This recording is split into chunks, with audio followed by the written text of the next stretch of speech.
السلام عليكم ورحمة الله وبركاته. الحمد لله رب العالمين والصلاة والسلام على رسوله الكريم. أما بعد فأعوذ بالله من الشيطان الرجيم. بسم الله الرحمن الرحيم. رب اشرح لي صدري ويسر لي أمري واحلل عقدة من لساني يفقهوا قولي. قال الله تعالى في كلامه المجيد: بسم الله الرحمن الرحيم. ومن يكفر بالإيمان فقد حبط عمله وهو في الآخرة من الخاسرين. وأيضا قال: واعتصموا بحبل الله جميعا ولا تفرقوا. وعن ابن عمر رضي الله تعالى عنه قال: قال رسول الله صلى الله عليه وسلم: إنما الأعمال بالنيات، أو كما قال الصلاة والسلام. আলহামদুলিল্লাহ, আজকে আহলে হাদিস আন্দোলন বাংলাদেশ বাগডোব এলাকা কর্তৃক আয়োজিত ইসলামী সম্মেলনের সম্মানিত সভাপতি, সম্মানিত প্রধান অতিথি এবং মঞ্চে উপবিষ্ট সম্মানিত শ্রদ্ধেয় ব্যক্তিবর্গ, আজকের এই ইসলামী সম্মেলনে মহান আল্লাহ রাব্বুল আলামিন আমাদেরকে সশরীরে সজ্ঞানে উপস্থিত হওয়ার তৌফিক দান করেছেন এবং এখানে বসে কিছু কোরআন হাদিসের কথা আমাদেরকে শোনার এবং বলার তৌফিক দান করেছেন। এই জন্য সেই আল্লাহ পাকের দরবারে আমরা প্রাণ খুলে শুকরিয়া আদায় করি। আমরা সকলেই পড়ি আলহামদুলিল্লাহ। অগণিত অসংখ্য দরুদ ও সালাম বর্ষিত হোক বিশ্ব মানবতার সর্বশ্রেষ্ঠ মানব, বিশ্বজাহানের সর্বশ্রেষ্ঠ নবী এবং রাসূল, যার আদর্শকে বাস্তবায়ন করতে পারলে আমরা একজন পরিপূর্ণ আদর্শবান মানুষ হিসেবে গড়ে উঠতে পারবো এবং পরকালে আমরা সফলকাম ব্যক্তি হিসেবে গড়ে উঠতে পারবো। তার প্রতি আমরা সংক্ষিপ্তভাবে দরুদ পাঠ করছি। আমরা সকলেই পড়ি সাল্লাল্লাহু আলাইহি ওয়াসাল্লাম। সম্মানিত উপস্থিতি, আজকে আমার সংক্ষিপ্ত আলোচনার বিষয় আহাম্মিয়াতুস সহিহ আকীদা, অর্থাৎ বিশুদ্ধ আকীদার গুরুত্ব ও প্রয়োজনীয়তা। সংক্ষিপ্ত সময়ে এই বিষয়ে আলোচনা করার চেষ্টা করব। ওমা তাওফীক ইল্লা বিল্লাহ। সম্মানিত উপস্থিতি, আকীদা শব্দটি আমরা কিন্তু প্রায়শই শুনে থাকি। আকীদা বিশ্বাস, এরকম একটা আমরা কথা শুনে থাকি। এই আকীদা শব্দটির উৎপত্তি হচ্ছে আরবি উকদাতুন থেকে। আরবি উকদাতুন শব্দ থেকে আকীদার উৎপত্তি, যার অর্থ হচ্ছে গিরা বা বন্ধন বা কোনো কিছুর মাঝে গিট দেওয়া। আমরা দুনিয়াতে কোনো কাজ করার জন্য, কোনো দুইটা জিনিসকে বাঁধার জন্য, বন্ধনে আবদ্ধ করার জন্য, অথবা অনেকগুলো জিনিসকে একসাথে আবদ্ধ করার জন্য আমরা বিভিন্ন সময় দড়ি দিয়ে গিরা দিয়ে থাকি, গিট দিয়ে থাকি, বন্ধন করে থাকি। এটাই হলো উকদাতুন শব্দের অর্থ, গিরা দেওয়া, বন্ধন দেওয়া, গিট দেওয়া। সম্মানিত উপস্থিতি, আল্লাহ রাব্বুল আলামিন পবিত্র কোরআনুল কারীমের মধ্যে সূরা নিসার মধ্যে তিনি একটি শব্দ উল্লেখ করেছেন। তিনি বলছেন উকদাতুন নিকাহ, অর্থাৎ বিবাহের বন্ধন। এরকম একটা শব্দ আল্লাহ তাআলা উল্লেখ করেছেন। বিবাহের মাধ্যমে যেমন একজন স্বামী একজন স্ত্রীর মাঝে মিলন ঘটে, বিবাহের মাধ্যমে যেমন দুইজন মানুষের মাঝে একটা সম্পর্ক তৈরি হয়, বন্ধন তৈরি হয়, ঠিক তেমনই ভাবে আকীদার মাধ্যমে একজন মুমিন বান্দার তার মুমিন হিসেবে টিকে থাকার জন্য, মুসলিম হিসেবে টিকে থাকার জন্য যত বিষয়াবলীর প্রতি বিশ্বাস অর্জনের প্রয়োজন, সবগুলো বিশ্বাসকে বন্ধনের মধ্যে আবদ্ধ রাখে আকীদা। সম্মানিত উপস্থিতি, রাসূলুল্লাহ সাল্লাল্লাহু আলাইহি ওয়াসাল্লাম সহিহ বুখারীর 1 নম্বর হাদিসে তিনি বলছেন, আন ইবনে উমর রাদিয়াল্লাহু তাআলা আনহু قال قال رسول الله صلى الله عليه وسلم ইন্নামাল আমালু বিন্নিয়াত, আর কামা বলে সাল্লাল্লাহু আলাইহি ওয়াসাল্লাম। রাসূল সাল্লাল্লাহু আলাইহি সাল্লাম বলছেন, যে প্রত্যেকটি কাজের ফলাফল তার নিয়তের উপর নির্ভরশীল। আমাদের নিয়ত যেরকম হবে, আমরা যে কাজটা করতে যাব ওই কাজের ফলাফল সেই নিয়ত মোতাবেক হবে। আমি নিয়ত করেছি একটা, ফলাফল কিন্তু আরেকটা পাবো না আমি। সম্মানিত উপস্থিতি, আমি মনে মনে বাড়ি থেকে নিয়ত করে বের হয়েছি আমি বাজারে যাব। আমি যতই মুখে বলি যে আমি মসজিদে যাব, মানুষ আমাকে জিজ্ঞেস করছে ভাই কোথায় যান। আমি যদি বলি মুখে মসজিদে যাব, কিন্তু আমার মনে মনে নিয়ত কি, আমি বাজারে যাব। ঠিক তেমনই ভাবে আমাদের মনের নিয়ত যেটা হবে সেটা আমাদের কাজের ফলাফল হবে। রাসূল সাল্লাল্লাহু আলাইহি সাল্লাম বলছেন, এটা দ্বারা আমি বোঝাতে চাচ্ছি, আমরা যদি অশুদ্ধ আকীদা নিয়ে যদি জীবনযাপন করি, অশুদ্ধ আকীদা নিয়ে যদি সারা জীবন যদি আমরা আমল করে যাই, সারা জীবন যদি সালাত আদায় করি, সারা জীবন যদি দান সাদাকা করে যাই, হাজার হাজার কোটি কোটি টাকা দান সাদাকা করে যাই, আর আমার আকীদা যদি হয় ভ্রান্ত, আমার আকীদা যদি বিশুদ্ধ না হয়, তাহলে আমার ওই দান সাদাকা, ওই সালাত আদায়ের ওই আমলের কোনো দাম থাকবে না। একটি উদাহরণ দিই তাহলে বুঝতে পারবেন। আমি আপনি যদি একটা আমের আঠি লাগাই, আর মনে করি আমের আঠি থেকে, হে আল্লাহ এই আমের আঠি লাগালাম আমি, এখান থেকে তুমি আমাকে কাঁঠাল গাছ দান করো, এটা কোনোদিনও সম্ভব না। ঠিক তেমনই ভাবে আমি আপনি যদি কাঁঠালের একটা বীজ লাগিয়ে মনে করি এখান থেকে আমি আমের গাছ পাবো, লিচুর একটা বীজ লাগিয়ে মনে করি এখান থেকে আমি বড়ই গাছ পাবো, এইরকম উদ্ভট চিন্তা ভাবনা যেমন কোনোদিনও সম্ভব না, ঠিক তেমনই ভাবে ভ্রান্ত আকীদা নিয়ে, অশুদ্ধ আকীদা নিয়ে সারা জীবন যদি আমল করে যাই আর মনে করি পরকালে রাসূল সাল্লাল্লাহু আলাইহি সাল্লামের শাফায়াত পাবো, পরকালে আল্লাহর জান্নাতে প্রবেশ করতে পারবো, সেই রকম আমাদের জান্নাতে প্রবেশ করা আর হবে না। সম্মানিত উপস্থিতি, বুঝাতে চাচ্ছি, ভ্রান্ত আকীদা, অশুদ্ধ আকীদা হলে আল্লাহ তাআলার কাছে আমাদের কোনো আমলই কবুলযোগ্য হবে না। আজকে মুসলিম মিল্লাতের দিকে লক্ষ্য করলে দেখা যায় অধিকাংশ মানুষই মুখে বলে আমি মুসলমান, মুখে বলে আমি মুমিন ব্যক্তি, অথচ তার কাজকর্ম দ্বারা প্রকাশ পায় না সে মুমিন, তার কাজকর্ম দ্বারা প্রকাশ পায় না সে মুসলিম। কিভাবে? আমি আপনি সারা জীবনই 5 ওয়াক্ত সালাত আদায় করে গেলাম, আমি আপনি সারা জীবনই দান সাদাকা করে গেলাম, আল্লাহর রাস্তায় জিহাদ করে গেলাম, আল্লাহর রাস্তায় সময় ব্যয় করে গেলাম, অথচ আমি একবার হজ করতে গেলাম। আচ্ছা ভালো, হজ করতে গেলাম, হজ করতে যাওয়ার পরে রাসূল সাল্লাল্লাহু আলাইহি ওয়াসাল্লামের কবর, তার কবর জিয়ারত করলাম, দোয়া করলাম তার জন্য। তারপরে কি করলাম? দোয়ার সাথে সাথে যেহেতু রাসূল সাল্লাল্লাহু আলাইহি সাল্লামের কাছে এসেছি এত দূর থেকে, একটু কিছু চেয়েই নেই, আমি দোয়া করতে শুরু করে দিলাম, হে আল্লাহর রাসূল আপনি আমাকে দুনিয়াতে অমুক দান করেন, হে আল্লাহর রাসূল দুনিয়াতে আপনি আমার সম্পদ বাড়িয়ে দিন, হে আল্লাহর রাসূল দুনিয়াতে আপনি আমার সন্তান দান করুন, আমার জ্ঞান বৃদ্ধি করে দিন, হে আল্লাহর রাসূল পরকালে আপনি আমাকে শাফায়াত দান করুন। এইভাবে আমি আল্লাহর রাসূলের কবরের সামনে গিয়ে দোয়া করতে থাকলাম। সম্মানিত উপস্থিতি, ঠিক ওই মুহূর্তে আমার জীবনের সকল আমল কিন্তু বিনষ্ট হয়ে যাবে। ঠিক ওই মুহূর্তে আমাদের জীবনের সকল আমল নষ্ট হয়ে যাবে।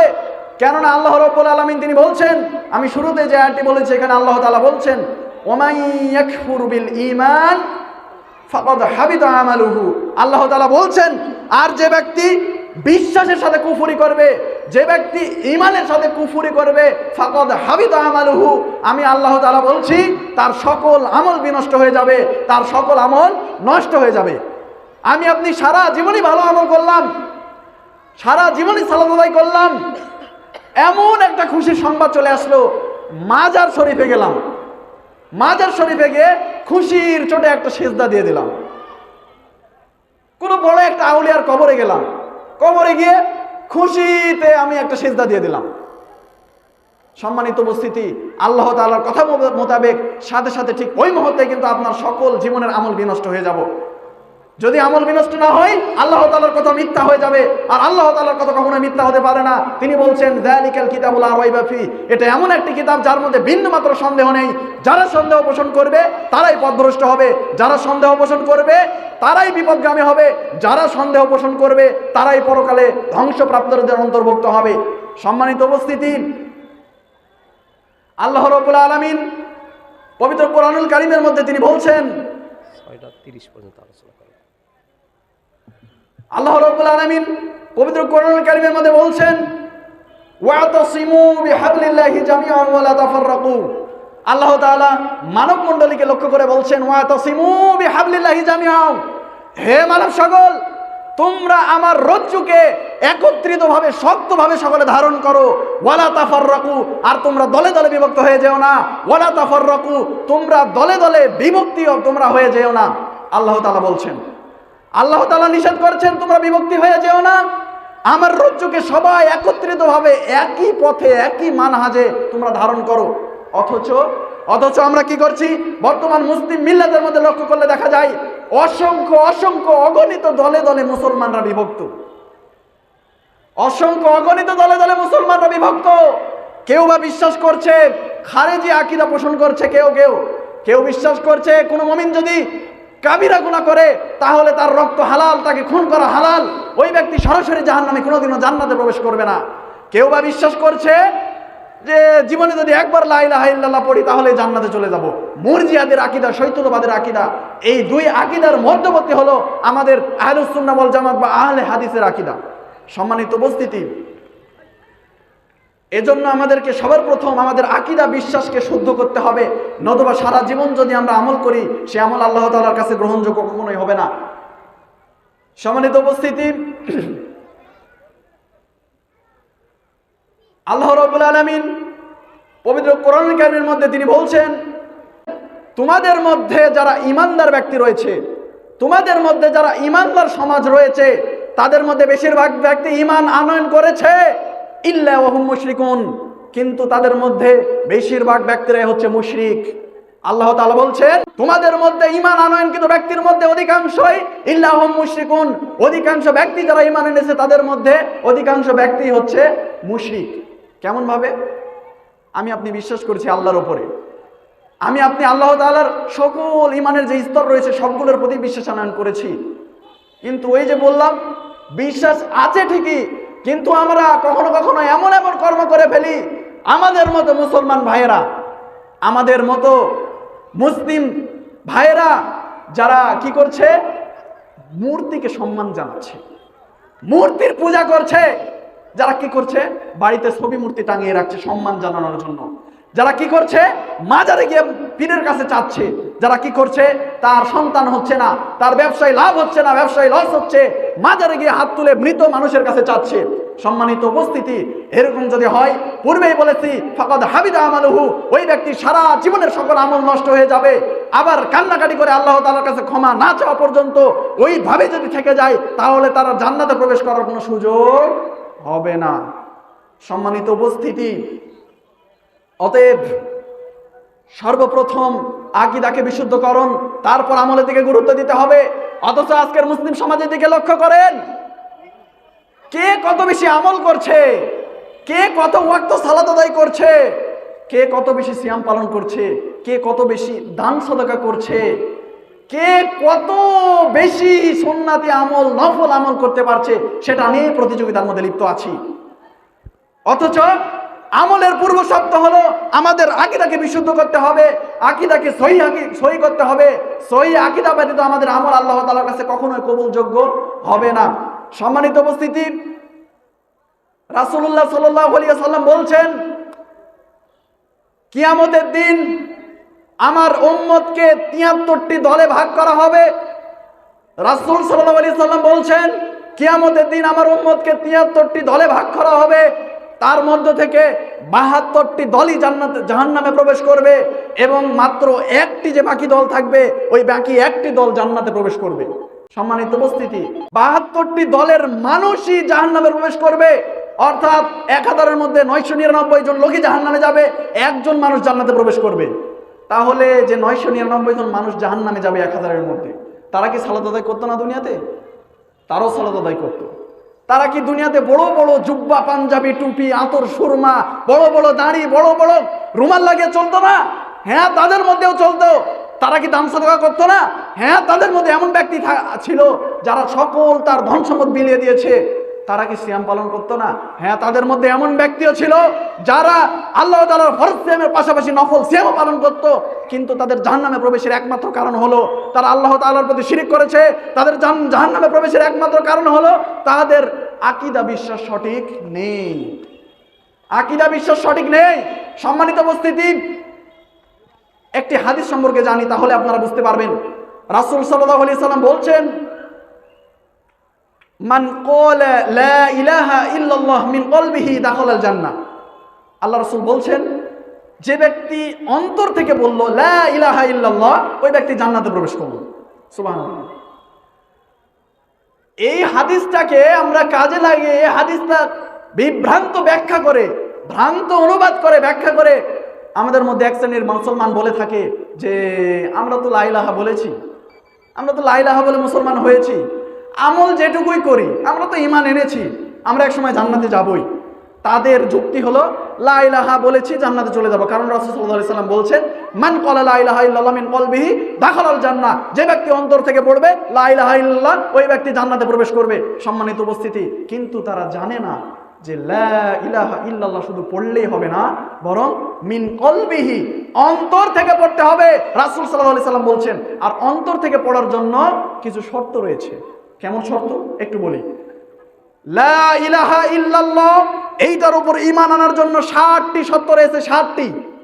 এই 60টি শর্তের উপর যদি আমরা পরিপূর্ণ বিশ্বাস না রাখতে পারি, তাহলে লা ইলাহা ইল্লাল্লাহ, লা ইলাহা ইল্লাল্লাহ, লা ইলাহা ইল্লাল্লাহ সারা জীবন যদি করতে থাকি, আল্লাহর খাতায় মুমিন বান্দা হিসেবে আমাদের নাম উঠবে না।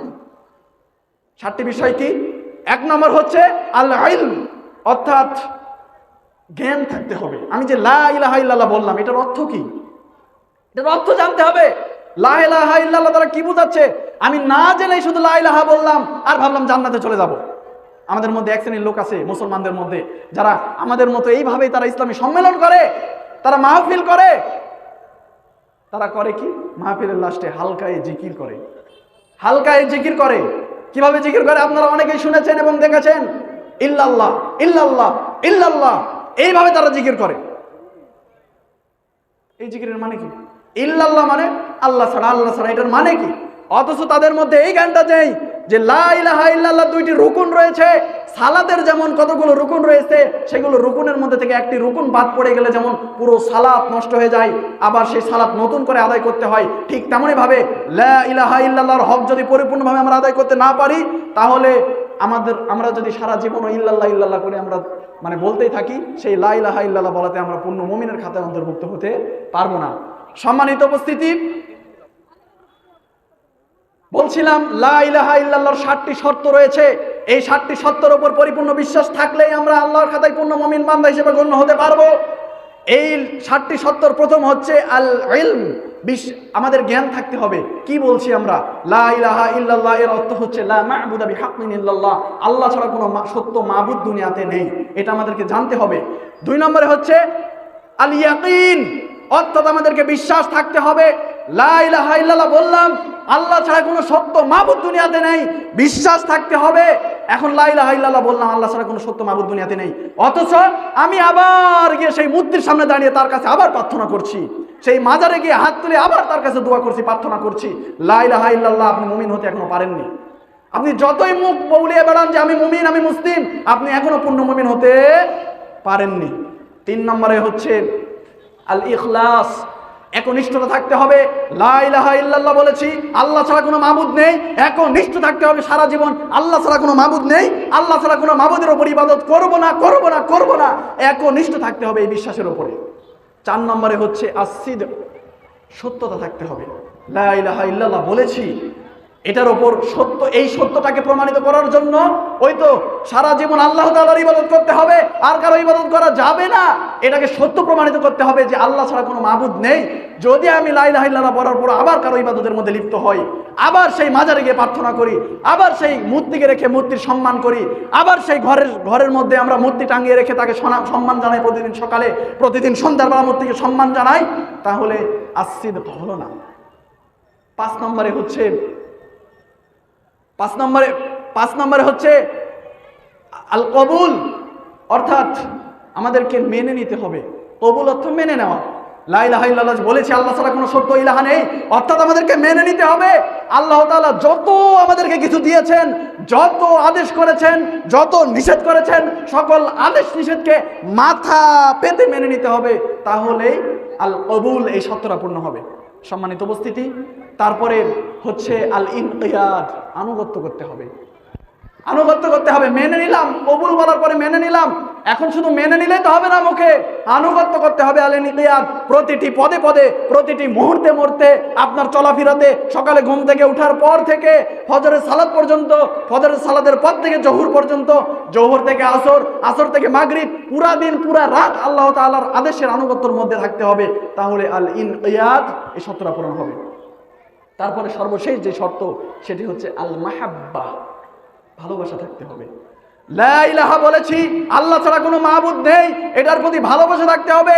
আল্লাহ ছাড়া কোনো মাবুদ নেই, অথচ আমার সামনে আরেক ব্যক্তি পীর পূজা করছে, আমার সামনে আরেক ব্যক্তি মাজার পূজা করে বেড়াচ্ছে, আমার সামনে আরেক ব্যক্তি দেওয়ালে দেওয়ালে মোড়ে মোড়ে মূর্তি লাগিয়ে মূর্তির সম্মান দিয়ে বেড়াচ্ছে, আমার সামনে আরেক ভাই, আমার পরিবারের, আমার নিজের ভাই, আমার পিতা মাতা, আমার দাদা দাদি, অন্যরা তাদের পরিবারে ছবি টাঙিয়ে ছবির তারা সম্মান করছে, আমি কিছু করছি না, আমি তাদেরকে নিষেধ করছি না। তাহলে লা ইলাহা ইল্লাল্লাহর প্রতি আমাদের মহব্বত থাকলো না। লা ইলাহা ইল্লাল্লাহর প্রতি মহব্বত রাখতে হবে, মানুষকে নিষেধ করতে হবে নাহি থেকে, নাহি আনিল মুনকার করতে হবে। মানুষ যে লা ইলাহা ইল্লাল্লাহ বাদে অন্য কোনো ইবাদত, ইলাহার যখন ইবাদত করবে, মাজারে গিয়ে কিছু চাইবে, পীর পূজা করবে, কবর পূজা করবে, শায়েখ পূজা করবে, মূর্তি পূজা করবে, ছবি মূর্তি টাঙিয়ে রাখবে, সেটা তাদেরকে নিষেধ করতে হবে। তাহলে লা ইলাহা ইল্লাল্লাহ এর মাহাব্বা আল্লাহ তাআলার প্রতি থাকবে। সম্মানিত উপস্থিতি, সর্বশেষ যে কথা, সেটি হচ্ছে আমাদেরকে আল্লাহ তাআলার নিকটে মাকবুল একজন আবেদ হতে হলে, মাকবুল বান্দা হতে গেলে সবার প্রথম আমাদেরকে আকীদা বিশ্বাসকে বিশুদ্ধ করতে হবে। তাহলে আমরা একজন মকবুল বান্দা হিসেবে আল্লাহ তাআলার কাছে পরিগণিত হতে পারবো। নতুবা আমরা সারা জীবন যদি আমল করি, সে আমল আল্লাহ তাআলার কাছে এতটুকু কিন্তু আল্লাহ তাআলা কবুল করবেন না, আমাদের দিকে চেয়ে দেখবেন না। তাই আসুন আমরা সকলেই সহিহ আকীদা বিশ্বাস নিয়ে সারা জীবন যদি আমরা আমলে সলে যদি আমরা করতে পারি, আল্লাহ রাব্বুল আলামিন আমাদের সকলকে বিশুদ্ধ আকীদা পোষণ করে ঈমানের উপর অটল থেকে দুনিয়া থেকে বিদায় না তৌফিক দান করুন। আমরা সকলেই বলি আল্লাহুম্মা আমিন। ওয়া আখিরু দাওয়ানা আলহামদুলিল্লাহি রাব্বিল আলামিন। আসসালামু আলাইকুম ওয়া রাহমাতুল্লাহি ওয়া বারাকাতুহু।